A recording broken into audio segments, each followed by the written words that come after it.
All right, everybody. It's the Jere Metcalf podcast where top real estate agents tell how they do it. And today we have on the show Ashton Lewis in Atlanta, Georgia. He is a top real estate agent with Compass, and he also is a Breakthrough Luxury member. Ashton, it is so awesome to have you on the show. Thank you for being here. No problem. Thank you for having me, Jerry. I'm super excited to share and to give some knowledge out today. So thank you for having me. Well, thank you for being here. And I'm going to give everybody that did not get or is listening to this when we live stream it. Let me tell you something. I'm going to pause. So, for those of you who are not listening to the downloaded version of this, if you're listening to when we live stream this, the thing about Ashton is not only is he a top real estate agent in Atlanta, but he's the guy who has the multi-million dollar listings before you know about him. And he was one of my go-tos to find out about properties before they came on the market. So we're going to learn a little bit, hopefully, about how you do that. But anyway, Ashton, let's do this. Tell us anything that you want me to include about your success, and then we're going to get started with your story and how you got into business. Jerry, I'm going to let you take the lead on this. You're a firecracker and you know what you're doing. So, I want it to be as authentic as possible. So I'm going to let you take the lead on this and I'm going to let you guide me through this interview. Well, thank you, because I will. All right, Ashton, you've been an agent in Atlanta for how long? About 5 years, 5.5 years. And you're already killing it. I mean, the listings that you pick up are absolutely stunning. And only 5 years into the business. So, looking at that, take us, why and how did you get into the business in the first place? So I got into real estate. The biggest thing for me is economic parity. And the way you achieve economic parity is through business ownership. So what I wanted to do, I wanted to have a career that was flexible. I wanted to have a career that I could make a lot of money. I have to be honest. And I wanted to have a career that I could truly help people. And one of my friends suggested, hey, you should get into real estate. And unbeknownst to me, I got into it. I loved it. I enjoyed it. And it was one of the best decisions of my life and one of the biggest blessings of my life today. So, when you got into real estate, a lot of people get into this business and they're like, oh, this wasn't what I expected. And some people even don't make it past the first year. And 95% of people are out after 2 years. What was your experience and where and what moment, because you've become successful quickly, did you know this was for you? So when I first got into the business, I was a mediocre agent. I'm not going to lie. I would have a sale here and there. And one of my closest friends said, hey, I want to sell my house. At the time, her house was valued at $4 million. And I said, hey, I'll sell it for you. I didn't know anything about luxury real estate. I didn't know anything about how to sell a $4 million house. And she kind of just gave me the rings and I kind of had to learn. So it was kind of, that one friend who said, I want to sell my house within a year of having my license and kind of helped me and kind of gave me the rings to get into the luxury arena. Yeah. So you had somebody who gave you that chance and then you ran with it. Absolutely. And I didn't know anything about selling a house. And I have to be honest, I didn't know anything about it, but I knew I was determined and I was going to learn. And so when you went through that, what was the biggest, like in your real estate career so far, what has been your biggest aha? So my biggest aha is always be a student to the business, never feel like you know everything, and always be willing to learn and give to your audience and to your consumer. And always tell people, if you want to connect with the human being and connect with the human race, connect through curiosity. And that's my biggest thing, connecting with my audience and my clientele through curiosity. So you said three really powerful things there. It's about learning, it's about giving, it's about connecting, and it wraps back into learning, but curiosity. But curiosity is not just learning, it's your curiosity. When you're learning, you're giving, and you're connecting, it generates that curiosity in that place that probably brings into the authenticity of what you do. Yeah, absolutely. Absolutely. So when you have like a lot of agents, I think, come into this business, they have the friend with the $4 million home, but they don't always see themselves as the agent to sell it. And so they don't always necessarily win it. Is there anything about winning that deal and then the deals you've won after that you think kind of gave you that edge to win it? So honestly, My whole life has been about doing smaller things for people in my circle. And no matter if I had something, I would share it with my neighbors, my friends, my family. And honestly, what I did was just take that and put it on a larger playing field.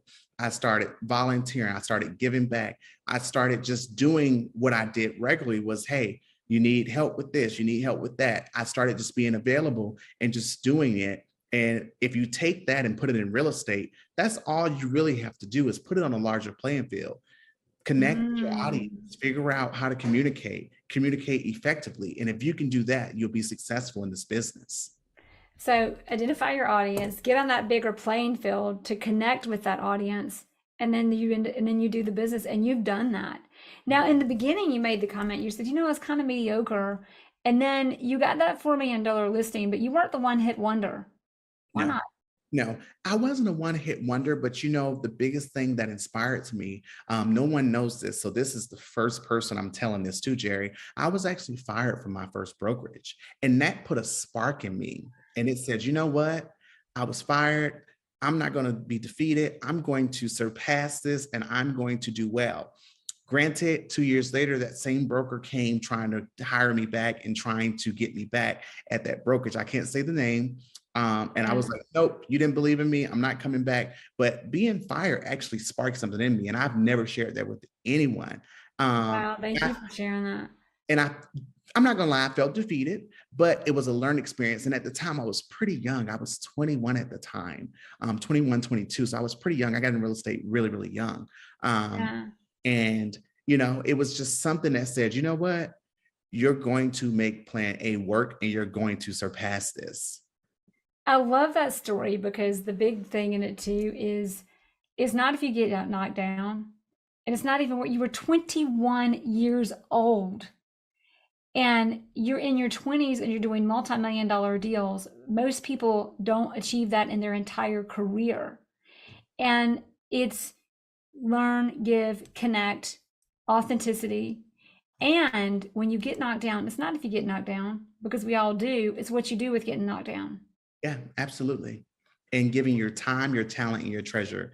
That's one of my mantras. And I believe in that time, talent, and treasure. And when you do those three T's, everything else works out.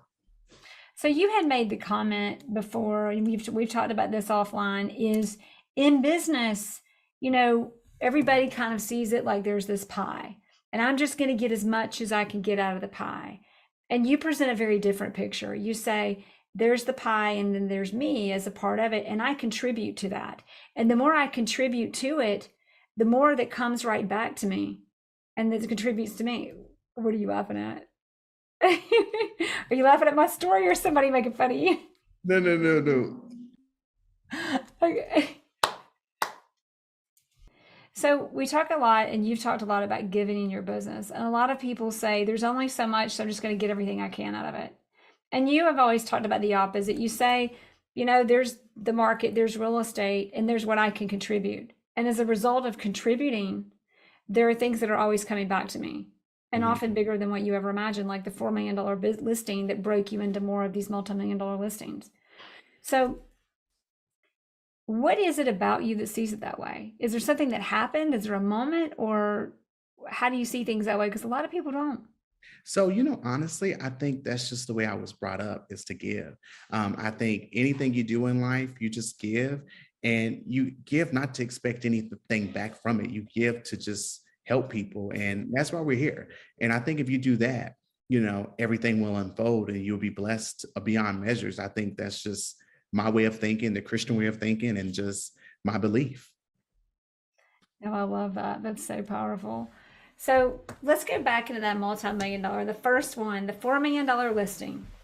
When you picked up that listing, it sounds like that was one of the moments in your career that might have transformed not only your career, but you and how you did business.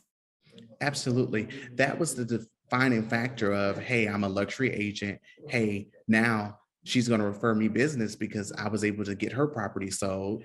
And now her friends are going to refer me business. It was just a domino effect. It was like, who do you work with? Ashton Lewis. Who do you work with? Ashton Lewis.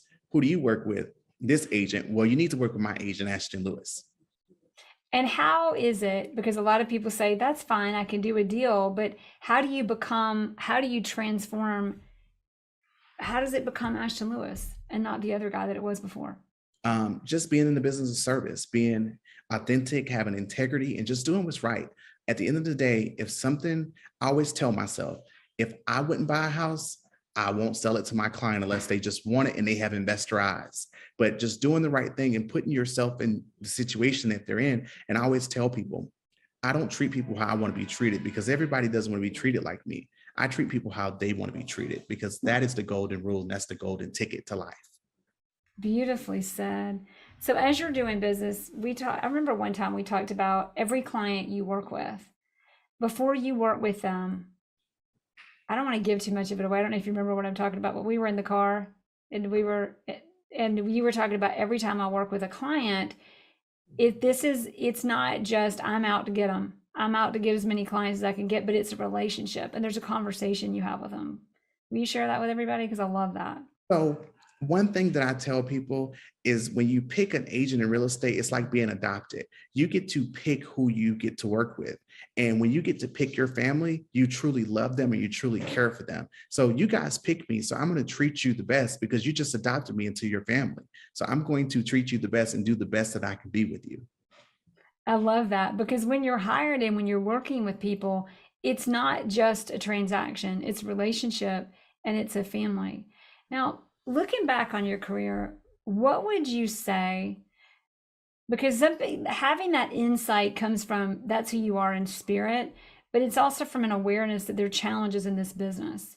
Mhm. Looking at your career, I mean, your success so early on is unbelievable, but that is not because it came without challenges. I mean, you've already had challenges, it's that you got up. What do you think your biggest challenge has been? I think my biggest challenge is honestly the agents. It's not the consumer. It's not my broker. It's the agents. You know, agents are really hard to work with. And sometimes they put their pride and ego in front of, getting the deal done. And I think so far in my career, the agents have been the biggest challenge. Not caring about the client and not doing what's right. And sometimes that can be a holdup on both ends and nobody wins in the end of the day. And how do you navigate that? So I just try to be as nice as possible. I try to let them know, hey, I'm not here to fight with you. We're co-ops. We're here to work together. We're here to work as a team. And we have one common interest, and that's to get the property sold. What has been, if you, as you look at your career and you look at these challenges, and you've had some great successes, but what do you think has been the biggest challenge you've overcome, and how did you overcome it? So the biggest challenge I ever had to overcome in this business is I had a builder who was fraudulently building properties and he was, running a Ponzi scheme. And he had a $450,000 of my client's money. And I had to fight to get my client's money back. In new construction, that rarely happens. But I went to bat for my client and we were able to get her money back. And that was the biggest challenge for me in my career because I couldn't let my client lose $450,000. Wow. And that happens, doesn't happen a lot, but there was something in Atlanta and that was happening to people. Yeah, And a lot of people didn't get their money back. yeah. It reminds me of the book Oren Klaff. There was a situation like that. Pitch anything, and he goes in and he gets this guy's money for him. But what did you do? How did you do it? So honestly, I went to bat for my client. I called the other agent. We met at the house and we just exposed the builder and we told him, hey, if you don't give my client back her money, you'll be going to jail tomorrow. And he kind of was like, okay. Wow, that's kind of what Oren Klaff. If you haven't read, for all of you listening, if you haven't read Pitch Anything yet, the beginning of the story actually talks about a similar story. He walks in and he actually gets on the phone and says, "I'm calling the FBI right now." Yeah. And they like scrambled and they got his money. And the story talks about when you're dealing with clients about how you frame and position situations, because Mhm. in every conversation somebody holds the frame. Yeah, In absolutely. that conversation, you were like, and that's something like in every situation, Ashton, whether you know it or not, you're holding the frame. Even at 21, even in the situation where you were fired, you got knocked down, you got up, and then you got up, and then you were a badass. And then the people came back and said, "Now we want you back." And you're like, "This is my story to write. This is how I'm writing it. Yeah, I absolutely. hold the frame in this." The master of your own destiny and the hero of your own story. Those one of my favorite quotes. master of your own destiny, A and hero of your own. hero of your own story. And I truly believe that. Be the master of your own destiny and the hero of your own story. And I am the hero of my story. I define where I go. Nobody can knock me down long as I stay positive. Yeah, there may be some challenges, but it's about how you get back up and how you ride through those challenges on the during the process and during the Yeah. journey. So in this business, we all, real estate agents are the easy target. We're always that easy target when things go wrong, even if it's not our fault. We're the easy target to blame. We're the easy target to lose the business. And you are such a giver and so incredibly positive in your business. How do you keep that frame of mind? And what's the challenge you might take us back to where you were pushed and you overcame, or that defining moment where you said, no, this is it. This is how it is and how I'm going to be. So, I think I saw agents come into the business and leave the business.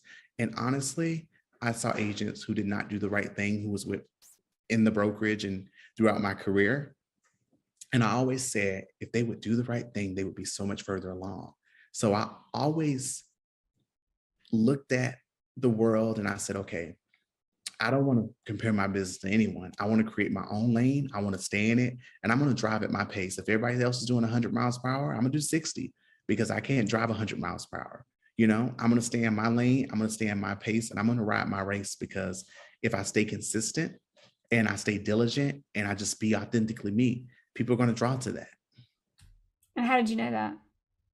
I didn't know. I just went off of, faith and, I just went off of, okay, this is the right thing to do. And this is what I'm going to do. And this is how I'm going to create my business. And I researched, I got into coaching. I hired a full-time assistant. My assistant been with me 3 years. And that was like the glue to my business, because where I'm not my strongest, he is the best at. And where he's weak at, I'm strong at. So we kind of balance each other off. Yeah, in business, it's about knowing what you're good at and knowing what you're not good at, and making sure you have the right people in place to identify what you're not good at. And you have been a master of getting the right people aligned to you, including your assistant. Mm-hmm. And in doing that, finding that person who does what you're not good at. What's your secret? I mean, maybe there's a little luck, but that can't be all. That can't be all of what it is. I think honestly, I'm not gonna lie, I was lucky, but I was determined and I wasn't Yeah. given. So I think it was luck, determination, and hey, I'm going to make this work. And how did you know? Have you because you said determination to find the right person, or I think I just knew I needed somebody to do what I was not good at.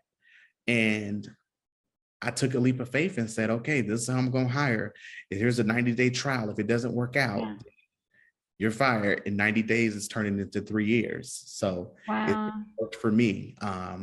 And, people always told me, you need to hire an assistant who has experience. See, I was a rebel. I hired somebody who didn't have any bad habits. I hired somebody who had no real estate experience. And for his first 6 months, 7 months, I actually sat down and I trained him and I did everything with him, because he learned the correct way of doing the business. And now he's a licensed agent. He doesn't sell, of course, but he is a licensed agent and he's able to be effective and run the business quite frankly better than me. And one day when he does decide to sell, he's going to be a top agent. And I look forward to helping him do that in his journey to being a great agent as well. So a lot of people will say, I don't have time to hire somebody. And especially when they're in their 20s, Ashton, they don't have the patience to sit down and because it takes that for 6 months. You were not only doing your job, you were kind of doing the other job and spending the time to train someone. Mhm. When you did that, did you learn that somewhere? Did you just decide to do it? Did you know to do it? And what gave you the discipline and the patience to do it? So one of my mentors told me years ago, and I quote, she said, a realtor comes a dime a dozen, but a good assistant is really hard to find. So when you find a good assistant, make sure you cherish them, make sure you invest in them, and make sure you give them the tools to be successful as your assistant.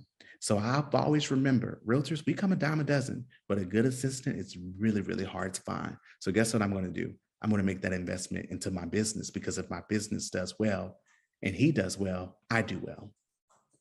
Exactly. And keeping him a good assistant. So did you know he was good? because you No, had to train them. no, Yeah. train him. I had to train him.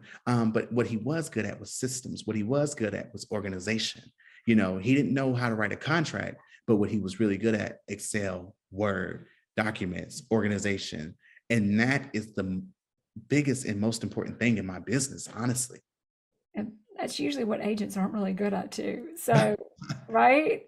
Now, Yeah. how did you know he was good? Like, how did you have a test? Did you have an interview process? Like, what was the process to choose this guy? So honestly, he was the only person I interviewed. Um, I was not looking for an assistant. Let me be clear. I met him out organically, out shopping. I gave him my business card, told him I was in real estate and said, if you ever want to buy a house, let me know. He said, I just graduated from college. Are you hiring? I said, no. He said, well, I'm going to send you my resume. He sent me his resume on Wednesday night. On Wednesday night, I said, can you meet with me tomorrow at Panera Bread? We met at Panera Bread in Buckhead on Roswell Road. On Friday, he was working for me. So I was not looking for an assistant, but I believe everything happens for a reason. And it was a reason I met him that day. And it was a reason because once I hired him, my numbers grew, my numbers tripled. I never, first year with him was my best year in real estate. Even And if half of the year you had to spend training him, it yeah, was because he was so systems oriented the time that you weren't with him. He sounds like he was still learning yeah, quickly and abs- catching on. absolutely. That's amazing. Okay, so now let's go back. So Ashton Lewis was not always a real estate agent, but at 21 years old, a very young age to jump into this business, you did it. How did you know? Why? Like, take us back. Should we go back to growing up or should we go back to like, what is that time when you knew and like when you pulled the trigger and how did you know? So one reason I say I knew I was going to be great, I was that person that excelled in everything in life. And one thing that I failed at was the Georgia real estate exam. And when I had to take that test, not the school exam I passed on the first try, but the state exam I had to take 12 times. And I said, okay, maybe if I give up, but I said, you know what? This is my plan A. This has to work. And I just kept taking it. And I was always 3 to 5 points away. And I said, what am I doing wrong? What am I not doing right? And I said, you know what? Keep taking it. I talked to a few of my friends and they said, Ashton, you're so close. Keep taking it because once you take it, you're going to do well. And I think that's the same thing in my business. When somebody said they want to buy or sell a house, I'm like, hey, when are you ready? I'm following up with you. I'm emailing you. I'm touching you. I'm making sure that I stay in contact and I'm consistent. And I'm like, hey, let's do it. What are you Is going to do it? when you're ready? That's kind of like, that was kind of like God was like, all right, Ashton, are you sure? And it was also a reminder that like persistent there's persistence is important if you really want it, if you really want that client, if you really know you can help them. Going after them just for the sake of going after them, there's a difference. Yeah. And I think that's like, thank you for sharing that, because two things: a lot of agents are with brokerages and it doesn't get work out and they get fired or whatever we want to call that, and they're not alone. And look at how amazing you are after that. And then like, it's the things, and Barbara Corcoran, I've talked about her bio a lot lately, but there were things in her career that happened that she wouldn't have, it kind of gave her that light to be successful. And there are a lot of agents who take the test a lot and they take it 4 times, 5 times, and they just got to take it 12. But really, like that, like it's so common out there that people say it's not hard, but that test is like it's like, what is it, 65, how many questions, 100 trick questions, or 125. I can't remember. a lot. But my broker's exam, I passed on the first try. But see, I think because that was simulations. Well, it was similar kind of to the last one. I don't know. So yeah, it's not easy. So in real estate, you came in, you knew, because we had talked earlier about, this is something that I can create my success. I can create who I am. I excel. It's something I can put something into and get a lot out of. But what, from getting into this business and to where you are now, what have been your biggest ahas? Like, oh, I thought it was going to be this, but it's actually like this. So my biggest aha in this business is do the right thing always. Another aha, listings give you leverage. Another aha, get into coaching. Another aha, invest into an assistant. And if you do those 4 things, Oh, just those 4 things. so the 4 things, those were 4 awesome keys. And the one, it's funny because listings give you leverage. The market is tightening up right now, and you're still just picking up the listings. Yes. What's your secret that you can share with all of us about how to do that? So honestly, um, tackle your database.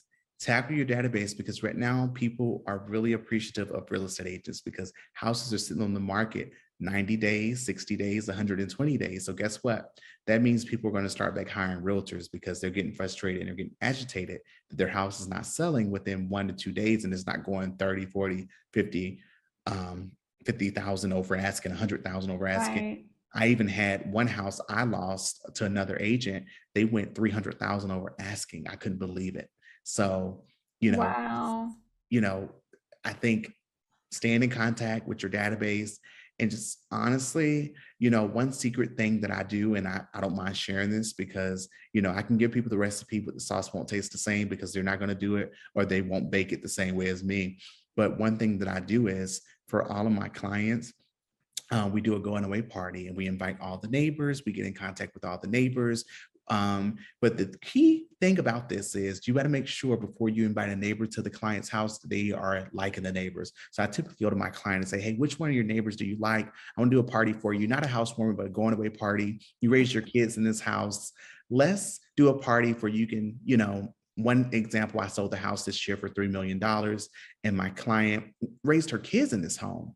It was very sentimental to her. She had 40 neighbors and I said, hey, I want to do a going away party for you because you're building a new construction house. She said, okay. I said, which neighbors can I invite? She said, okay, only invite these 35. These other 5, they can't come. And I just laughed. I said, okay.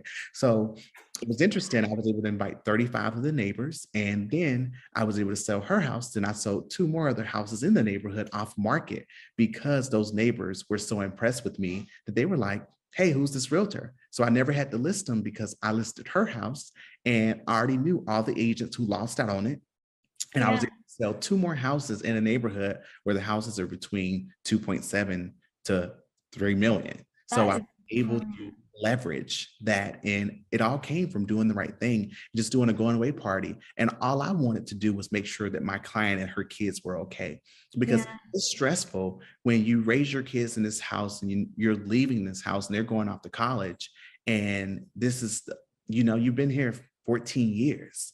So I wanted to leave Exactly. good memories and memories that they can cherish. And that I was able to sell 3 houses in one neighborhood. Well, and when you did it, because I don't want to lead the witness too much, but I already know you really well.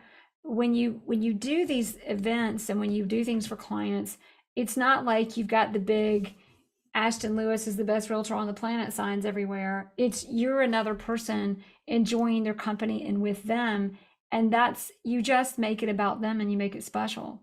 Absolutely. And at the end of the day, no matter what I do in life, whether I'm serving on the state board of Georgia or whether I'm serving to help build a house for humanity or give back, I'm always in a position to serve in my life. In anything I do in life, I make decisions based off other people's lives and not mine because I'm fortunate. I'm happy with life. And granted, I do really well at my age and I'm just thankful and I give it all to God. But everything I do in life, I always say, how is this going to impact the other individual and who am I doing this for? It's never about me. And when you run with that and you always have other people in front of you, you're always going to do well. And when I did those parties, I always think about my client. I don't really talk real estate. They already know I'm the realtor. They already know I'm selling their house. They see my sign outside and they think it's pretty cool that your realtor is doing a going away party for you and your kids and have this nice cake and they're just getting to know you. And we're saying goodbye to our neighbors who we truly love. I mean, that is brilliant and that's beautiful. And I wanted to make sure everybody did not miss that you make it so personal and you make it about them.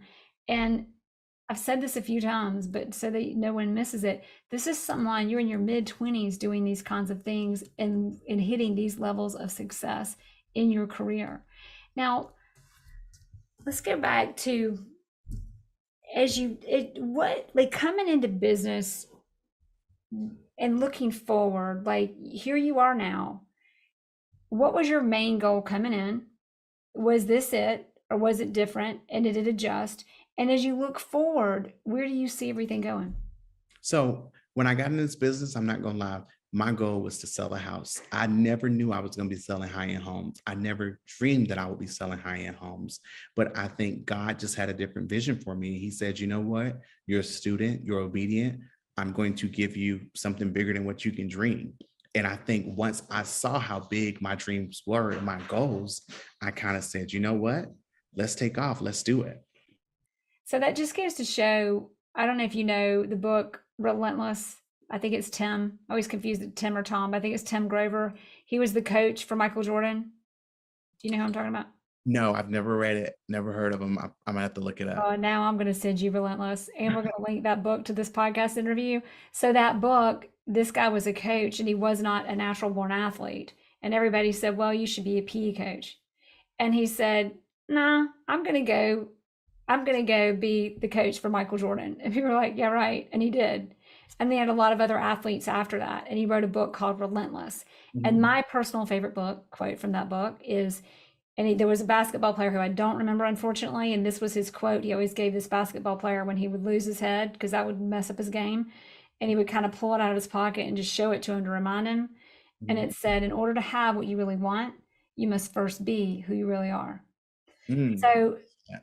like, talking about your success, it's like, look, you showed up as who you are, and you got more than what you really wanted. Because the other thing is, sometimes when we show up as who we are, what we think we want, God may have something a lot better in mind for us. Absolutely. Absolutely. I truly believe that. And just being authentically you. At the end of the day, don't be anyone else. Don't focus on anyone else. Be authentically you, and just do the right thing, and just focus on your lane, and just focus on building your business. Because there's going to come a day somebody's younger, somebody's cuter, and somebody's going to come and they're going to be the next best thing. So if you have 10 years in this, 15 years in this, or 20 years in this, just know that there's somebody coming that's going to take your spot. And I look at, no matter whether it's a sport or anything, there's always a next best thing. But while the fire's hot, I'm going to get to it. Honey, it's going to take a while for somebody to get better. Just saying. You're doing all right. Okay.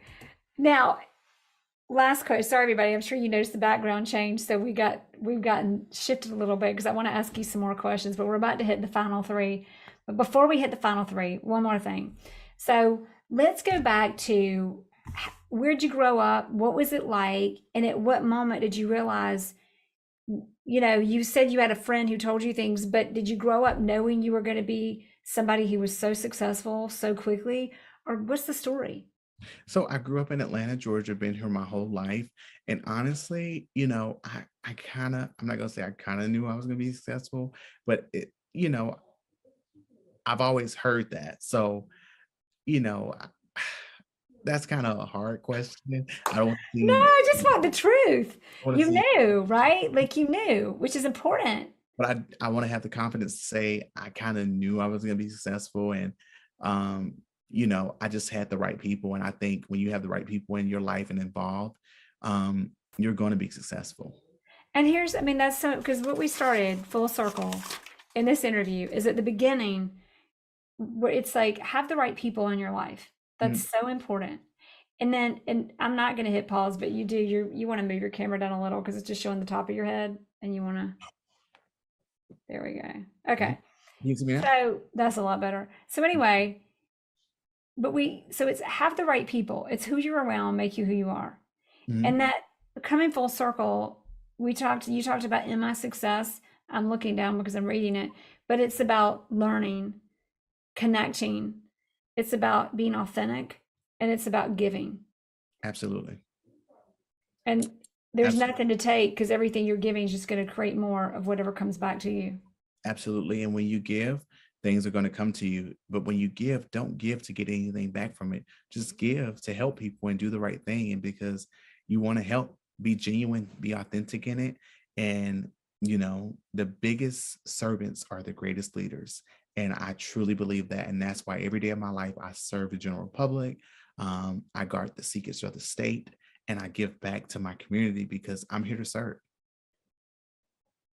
Learn, serve, and grow. Mm-hmm. That's what it's about. Yeah. In case you didn't know, that's the JM Partners motto. So Um, but it's about serving the greatest leaders. The greatest leaders are the greatest servants, and Mhm, knowing that. That's what a great, important message. Okay, we're going into the final three now. mhm. The number one is looking over your life and career. What has been the greatest resource for your success? So the greatest resource for my success is coaching, breakthrough luxury, um, Well, thank you. being accountable. I tell people if I would have gotten into coaching, and I'm not talking about a free coach, I'm talking about a coach that you pay for, because I had the free coaches and they don't care. But if I would have paid for a coach when I first got into this business, my first year would have been better than what it was because I would have had the tools and resources to grow.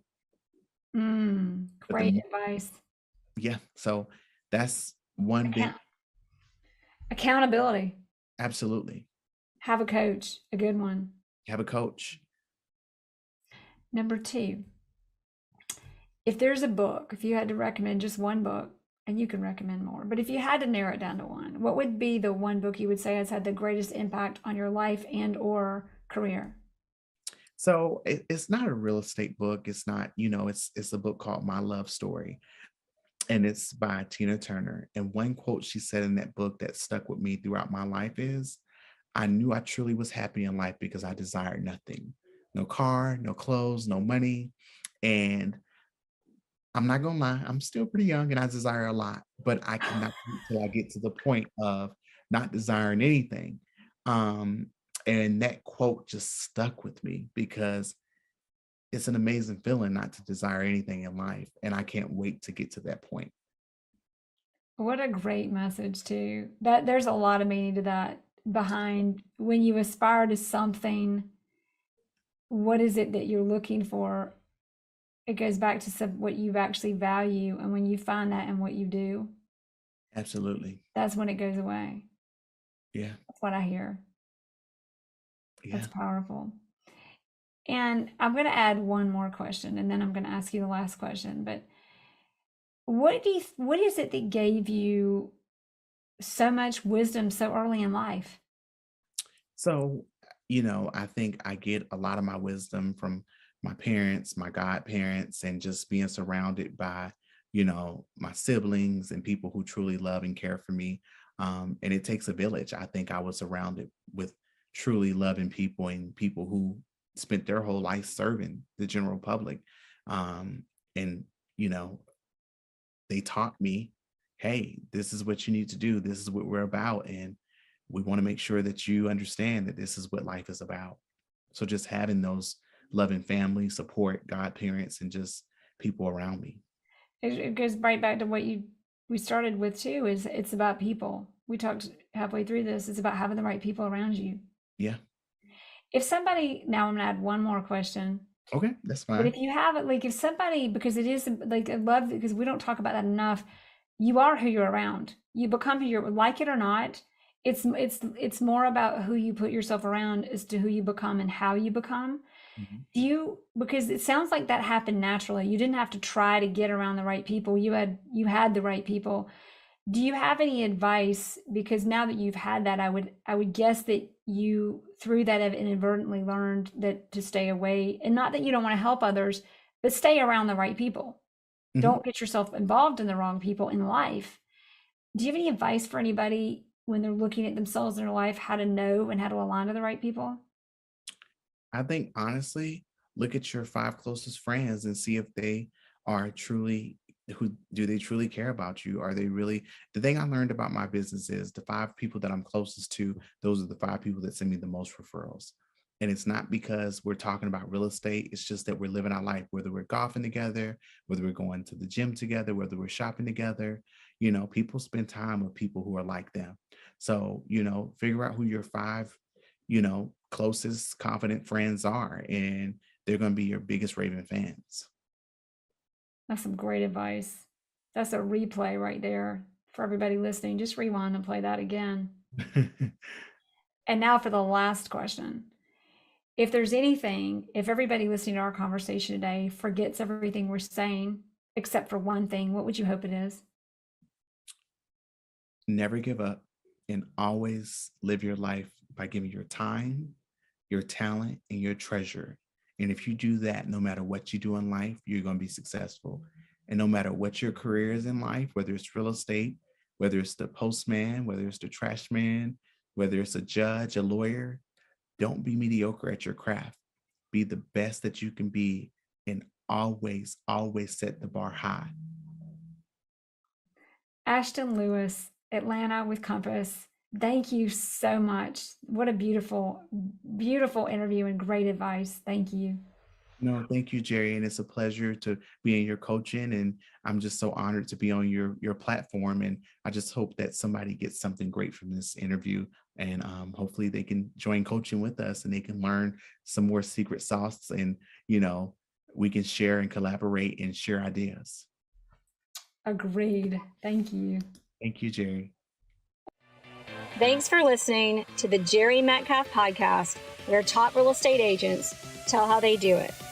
If you like this episode, please share it with friends.